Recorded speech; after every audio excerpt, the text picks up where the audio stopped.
So now I have something decent in my arsenal in terms of brushes to where I can create some graphic compositions. What I want now is I want to take a nice stamp like this maybe, and I want to add a bit more softness. So I'll choose one of these other soft brushes, and I'm just going to soften this transition.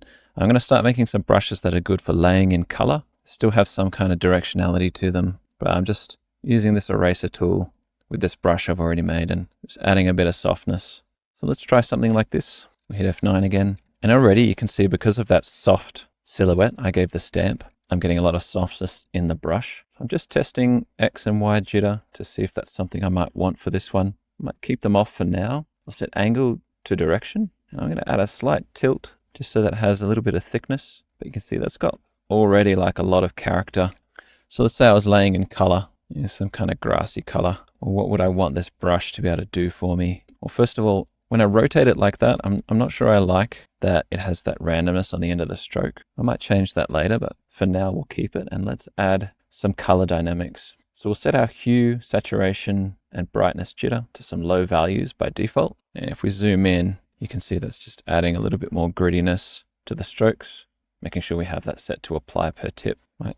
And sometimes you might find that leaving the spacing up actually gives a little bit of tooth and texture to the stroke. And it's also going to showcase that color jitter a little bit more. And we might do some transfer. And what I might do in Shape Dynamics is I'll turn off direction, but I might hit pen tilt. And that's going to mean as long as you have a Wacom stylus, depending on which angle I'm pointing my brush, it's going to affect the stroke. I'll just choose an angle that I think works for me for this particular brush, just based on how I like to hold the pen. Maybe something like that.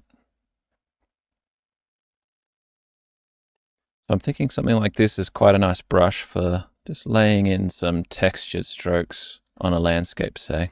And I'm still just playing with direction here, just trying to decide what's going to work for me. I think I might keep it on direction because when I do turn these corners, having the brush follow that is going to just mean that the edge of the stroke has that soft blend to it. So if I'm using this for something like grass, that's probably something I'm going to want to keep in the brush. So I'll go soft, painterly brush.